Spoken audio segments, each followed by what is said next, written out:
Hi, welcome back to a brand new video of the Target Individual program, Target Individual Experience. So they continue with the desperation. Whenever I turn on my phone camera to record, they're using the police sirens.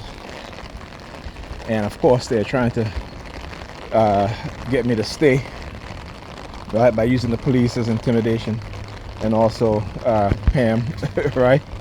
So again, all of a sudden, she starts walking around the house again in her underwear. All right, never mind that, again, whenever leading up to her date, she all of a sudden she's fully clothed in the house, right? Fully clothed in the house. She's, if she's in the bathroom and she sees me, she's closing the door because she don't want me to see her in her underwear. But all of a sudden now, hey, I'm gonna walk around my underwear. Again, it's a pattern I keep, I keep exposing with her. The same sort of behavior, all right? And they try to tell me some subliminal message using her, about staying and all this nonsense. I'm like, yeah, whatever, And so what she's been doing lately, and I know what she's been doing. Again, it's the game they love to play. Particularly those that they've conditioned with a narcissistic mindset. What the hell is he doing? Okay, another U-turn here. You guys see it? And they love to show it too. They love to, when I start to recognize the pattern, because I see it happening, whereas usually it's not, but when it keep happening consecutively like this in front of me, then they'll show it, right? So yeah, so I didn't stay the night because, again, it's ridiculous, right? And let me tell you what happened. So my daughter got school tomorrow. Okay, now she didn't wear her uniform the first and second day of school because she didn't want to wear her uniform, because again, that's her mother fault for having her always, because she didn't want to hear her cry when she didn't want to wear a uniform, so she just let her wear whatever she want to wear. So my daughter get used to wearing whatever she want to wear. So now they have to use it. Now she has to wear her uniform because they told her if she doesn't wear her uniform, that they will take away her recess. Okay. So I'm ironing my son's clothes, and I said to her, my daughter, I said, go get your school shirt and your dress, so your school uniform dress, so I can iron it. And she's like, I don't have any white shirts. I'm like, what do you mean you don't have any white shirts?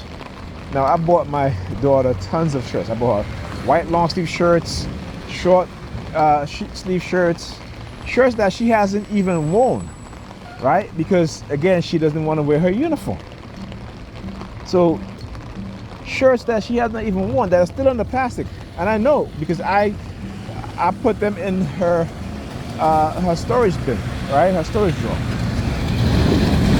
And what happened now? Nothing. And I said to Pamela, I said, this is what I'm talking about. You're so busy wanting to do you. You have not even concerned yourself with the kids' school stuff. I said, the day before school is when you went to get their school supply, right? I said, I had ordered my son school uniform pants. She said that she had pre-ordered his school shirts because they didn't have any more left. And I said, yeah, because again, you always wait till last minute. You wait till last minute to order, and then when it's gone, all of a sudden now he has to wait. So he did not wear any new shirts, uniform shirts, to go to school. He did have new pants though, and new sneakers, because I always do these things ahead of time. Right? When it comes to the kids and their school stuff or whatever it is that they need, I don't wait. I don't put them as a last priority. And I told her again tonight, I said, you need to start to prioritize your kids. Okay? Because then you want to get upset with me because I mentioned it. Well, of course I'm going to mention it. Because now, so I said to her, well, so Pamela, can you go downtown after work and get her some school shirts, right? So she looked like she was a little bit upset that I said that. Because come to her thing, I'm not working and I'm home, whatever. Well, I'll tell you what, whenever she got to go somewhere, she can leave work and go. When she got to go return shoes or return clothes that she bought that don't fit, right? She can leave work after work and go downtown to return them, right? But you don't want to do that because, it's your daughter, right? You know what I'm saying? And it's like, again, giving me that, oh, look at the bus, look at that shit. I was timing the bus, and so that's supposed to be the bus. Look at the retaliation. Look at it at this point. You hear the sirens now? Yeah. You know what I'm saying? Like, it should, no, it's not in service, right?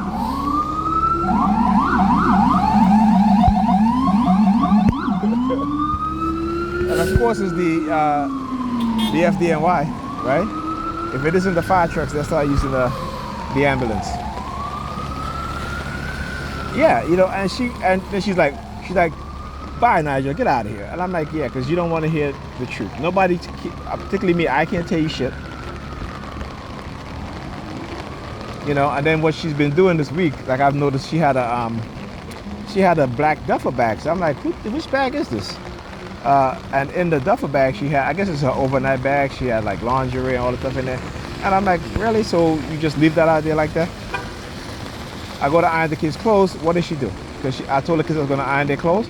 What did she do? She took the duffel bag, opened it up, and left it on the ironing board so I can see. Right? And I'm like, listen, you're not making me jealous. You see, the thing is that these women have this misandry towards men, particularly their children's father, right? Why? I don't know. She cheated. I didn't cheat on her. I've been honest with her from the get-go. I mean, we had our issues when my son was first born because I told her my situation about being diagnosed with paranoid disorder, paranoid delusional disorder personality and stuff like that. And I told her all of this stuff, right? I didn't hide nothing from her at all. Okay? And even when I stopped talking to her because, she was targeting me and my sister convinced me to give it another shot, right? And so we started talking back together and I explained to her why and such and such. In the beginning, she was very, very understanding. At least so she seems. But I noticed that when my son was born, as time goes by after I said, you know what, like I said, I don't run away from my responsibilities. I've never have. Though I wasn't ready for my first son, but like women say, it's their body, they can do whatever they want. So, and I don't regret it. They made a choice and I support them. Regardless of whether I may not be ready or not, right? I gotta take responsibility. I didn't run away. You know what I'm saying? I said, okay, I'm gonna step up to the plate. But a lot of black men have to understand that some of our women are so damaged. They are so damaged, okay? And they have developed a mental illness where they don't even want to hear you say anything as a man. They want to do whatever they can do because once they meet a good guy, they're going to walk all over you. I should say not a good guy, a nice guy. They're going to walk all over you. Okay? And I was the nice guy. All right? I was the nice guy. But there's also I've been in a relationship where I wasn't the nice guy. But again, as we get older, we get mature. Right? You're supposed to be mature. You're supposed to be, start thinking differently. Right? Now, when I became a TI, it was in my early 30s. Barely gotten out of my 20s. Not understanding what the hell was going on, not having a clue. And over the years, I've been trying to tell her exactly what's going on, and she just don't want to listen. I don't want to hear it, this and that. So, yesterday when I was over there yesterday, she barely said a word to me because, she had her date, probably stayed out all night. Because when I asked her what time she got home, she didn't say nothing. She just shrugged her shoulders. So I know if she packed an overnight bag, then obviously she didn't come back till the next day. And the reason why she put the bag on the ironing board because she was going to iron the kids' clothes is because, again, she was trying to manipulate me along with the New York Predator Department into staying. Right? Because she doesn't want to get up early in the morning to get the kids ready for school. Okay? So listen, I've been figured out their whole shit. Right? My love for my kids don't prevent me from doing what I need to do for my kids. Okay? And dealing with her is putting up with a lot. It really is. Okay? But I do it because I know how important it is for, particularly when it comes to black boys and girls, that the black man, the black father is in their child life. Right? And not just doing things with them and have you, but in the home with them. Right?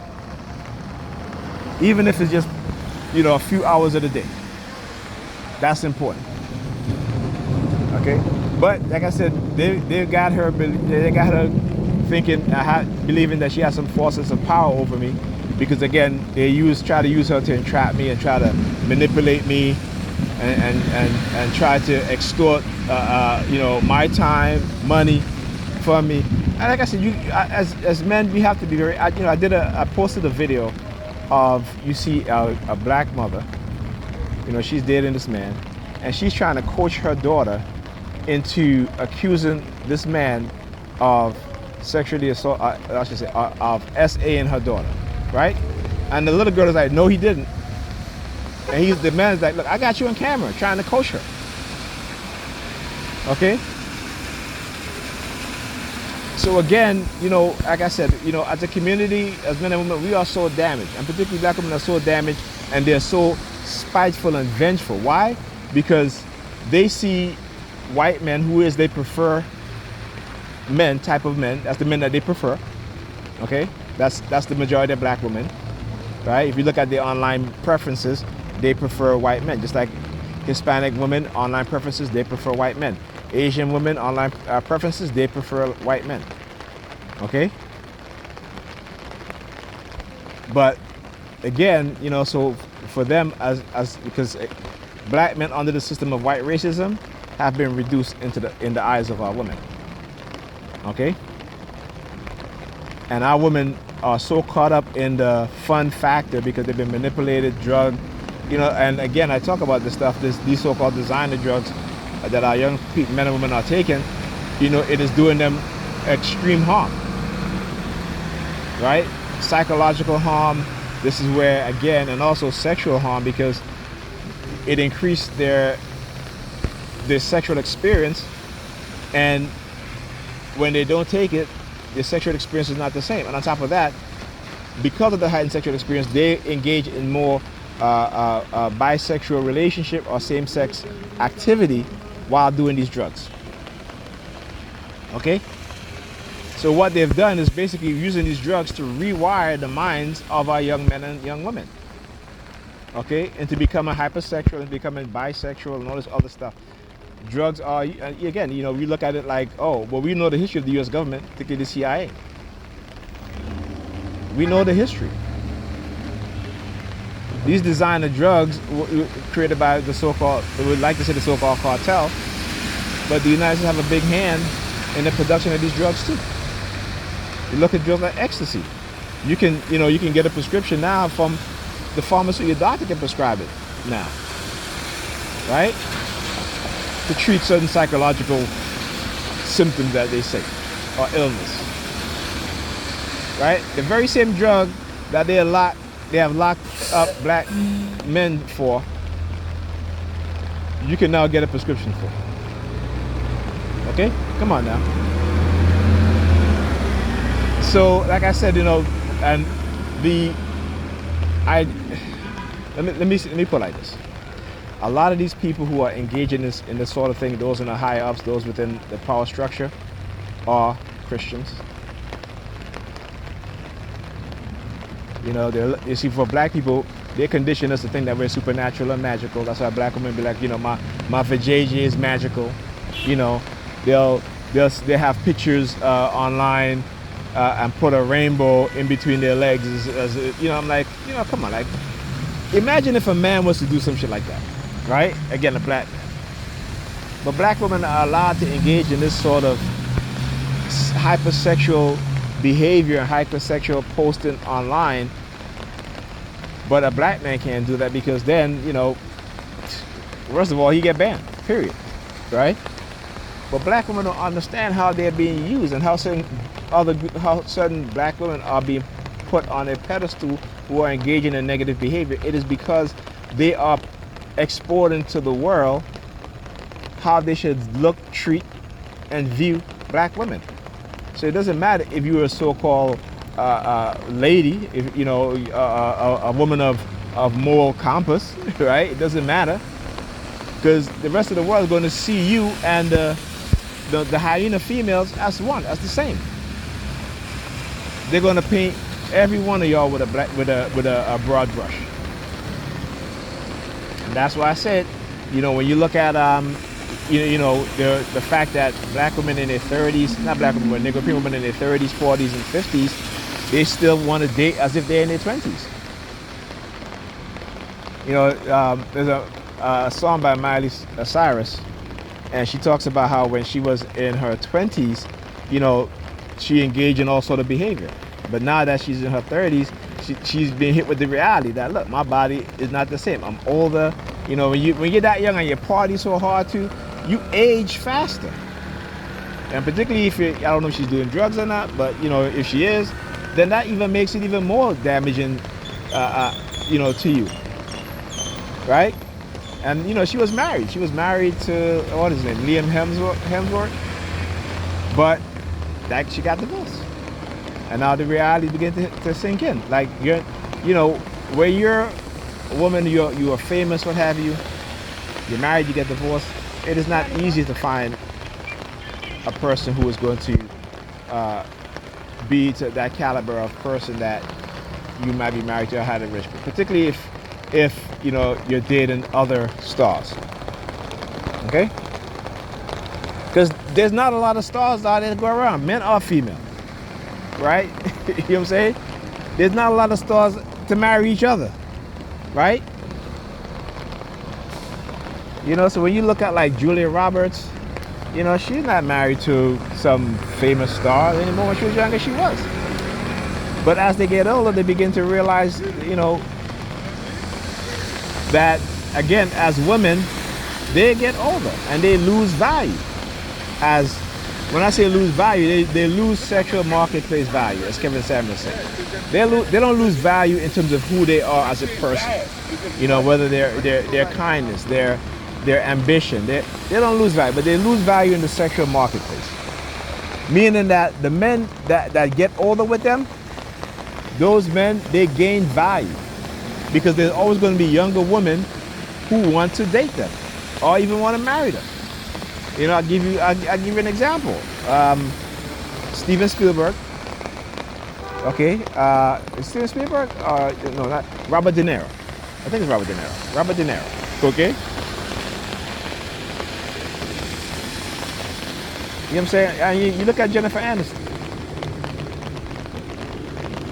She regret a lot of the things in her past, particularly that because she has no kids. She don't have a family. Okay. And these are just white women, right? But there are black women too. Look at Halle Berry, you know? So it's you know, women have, like I said, there's the way how this society have conditioned women, and not just black women, but I'm just speaking on black women because I'm a black man, but women in general. And this war against men is because the men that rule, and believe me, it isn't women, the men that rule, right, understand that women are their biggest money supply. Women buy cosmetics. They have all these feminine products. Let's look at the items they have for men. What feminine product? What masculine product you have for men? Really? Men, we're not. You know, we're not particular about how we wash our hair. Soap is fine. You know what I'm saying? We don't worry about shampoo. What's it? You know, this and that. We don't worry about whether we have C4 hair or C5 here or whatever, or with makeup, whatever, with this shade or that shade, right? That's why when it comes to spending power, women spend a heck of a lot more than men. Okay? So they need women to be single. They need women to want to go out, to want to buy makeup, to want to do this. When women are in relationship, they're married and having families, right? They put their children first. They're not buying all of that. They're not doing all of that. So it's all for profit. The destruction of, particularly in the black community, when you look at the spending power of black women, okay, a black woman is about 22 million, probably even more than that. I would say about 26 to 27 million people in America, right? Black females. And their spending power is over $10 billion a year, right? And that's projected to go up to twice within the year 2040. While their wealth, right, or their money that they have going down.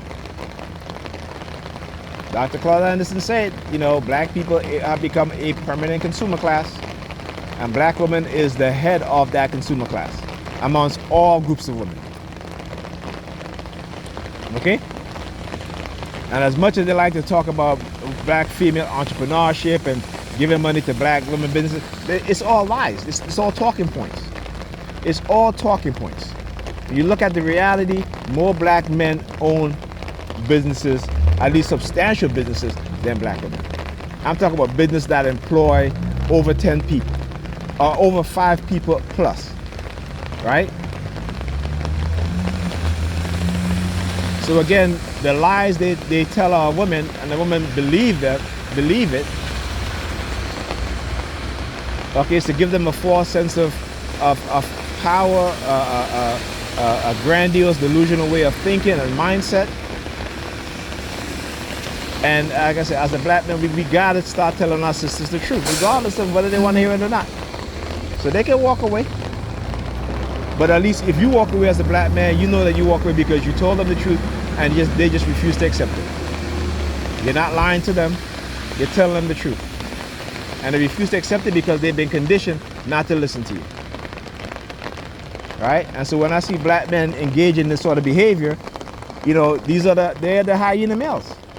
That's what the Crimson Kill call them, the hyena males. And it's and Shanta Simone, who basically she's a genius. I gotta tell you, I gotta give her credit for that. She's a genius. That analogy that she made is one of the best, the classic. Talk about the hyena males and hyena females. And she's absolutely right. So I gotta give her the more credit because she's the originator, right? You know, and again, I listen to very intelligent women, black women, very, very intelligent black women, okay, who want to see the relationship between black men and black women improve. But there are forces out there that don't want that. They don't want black men and black women coming together and united. And in order for us to do that, we have to accept the truth, right? We have to understand that we've all been manipulated, we've all been lied to, we've all been played against each other, okay? This white racist system is devious, it is evil, it is malicious against us, all right? And like I said, if you care about our children, you know, we have to sacrifice. Just like, you know, particularly here in America, black Americans, you know, in the civil rights movement, they sacrificed. You know, a lot of, they sacrificed, but they were also duped also. So we got to understand that. And white people were mad. White people are mad at black people when we protest because, again, like I said, they think that they can treat us in a psychopathic, sociopathic way, a type of relationship, and we're just supposed to accept it. And we cannot bring it to the world stage because then the world look at them as if they're not good people. They have built themselves up to think that they're good people, but they're not. And if you do your research, you know your history, you will understand why. Okay? And the very few good white people, you know, there are not enough of them to change the mindset of the vast majority who hate us. Okay, but together with the good white people, good black people, good Hispanic, Asian, what have you, if we come together and unite, that is a force that they cannot reckon with. But, you know, they play us against each other too well. Psychological manipulation at its best, and particularly with technology, using microwave and radio wave frequency, to manipulate us. I mean, you know, all I gotta say, just look at the state of black people in America. Okay? Look at the state of black people in America. The most religious, but the worst off in every category, except for sports. Right? Except for sports and entertainment. You know, we have become exactly who they say we are, for the most part. Not everyone. So I'm not going to paint all black people with a broad brush. Okay? But the attitudes have not changed. They pass down the same attitudes to their offspring. Right? And black people, we always trying to push our kids into sports. Right? Instead of pushing our kids into the STEM field. Right? The science, technology, engineering, and math. That's the future.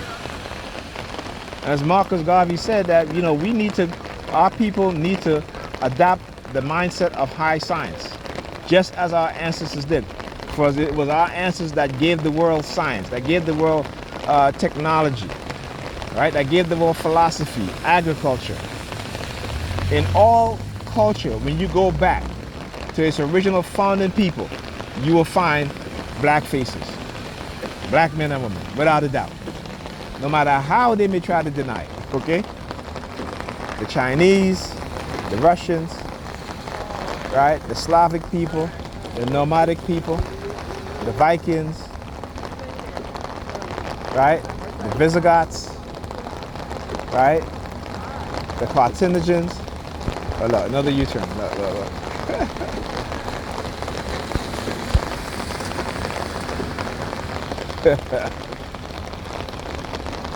What's the license plate on this one now? What is it? J-E... Oh yeah, J-E-A. Right? When I thought, I knew it. Like I said, I knew. When I saw the J, I thought, yeah, J-E-A. J-E-A. You know, that's that cancer threat, the threat of giving me cancer, of being exposed to microwave radio frequency. And I talked about this. I had an aunt. Used to call her name was Auntie Jean. She died of cancer. Right? So all of a sudden I started to see all these vehicles with the license plate with the JEA on it. Right? And people coughing as I walk by. Right? So, yeah.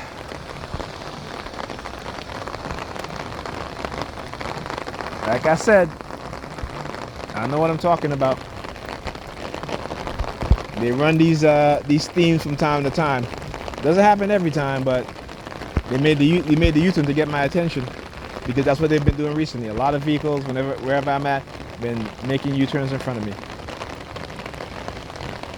So yeah. Anyhow, see, my bus is supposed to come. Right? What happened? It said not in service.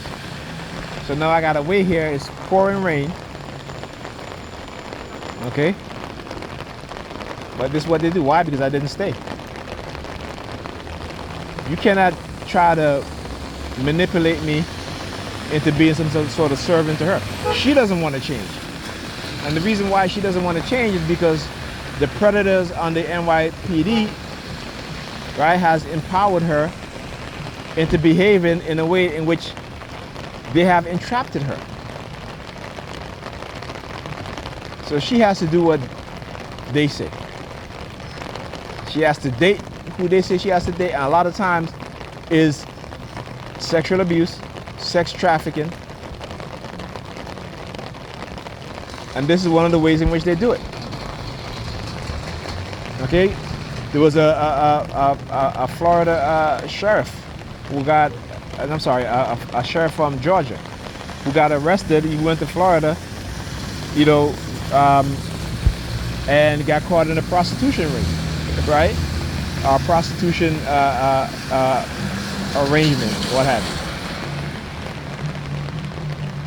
you. Okay, they've been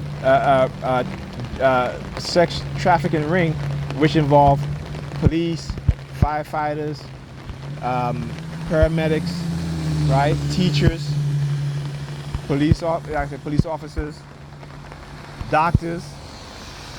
Okay, so you know, again, we tend to act as if these things don't exist. If what I'm saying is not true, when you can go look it up yourself. You can go look it up yourself. You know, so like I said, with Marcus Garvey, he talked about black people returning having back to that high mind, high science mind. And you know, the funny thing is that Christians will talk about, you know, there only atheists believe in the Big Bang theory. Well, let me tell you, Christians, why don't you go and look up and see who came up with the Big Bang theory? You're going to be shocked. Okay? I'm not going to tell you, but because I want you to go look up yourself. Go look up who came up with the Big Bang theory. Right? And then when you find, ask yourself, what is it that this person found? Or what is it that was revealed to this individual come up with the concept or the theory of the Big Bang theory? Okay, and I'm laughing because this is hilarious. This is going to be a classic. This is going to be a classic. Go and look up, research who came up with the Big Bang theory. Anyway, you know, this shit is so funny. I'm just like, wow. But you know, I'm not surprised. I'm not surprised. I'm not surprised. Again, here's another book. Here's another research. Go look up the book. The book is called Our Sun God, Christianity Before Christ. Okay? Go and read that book. And then again, look at the author and who was that author, okay? Go look at it. Because, yo, I'm telling you, it is, I mean, I'm laughing because y'all have been duped so badly. And there are people coming out of these institutions and organizations that know the truth. Right? And, you know, and they've been telling the truth. But too many of us are basking in ignorance because we've been conditioned not to know the truth and to fear the truth. Anyhow, I'll talk to you guys in the next video.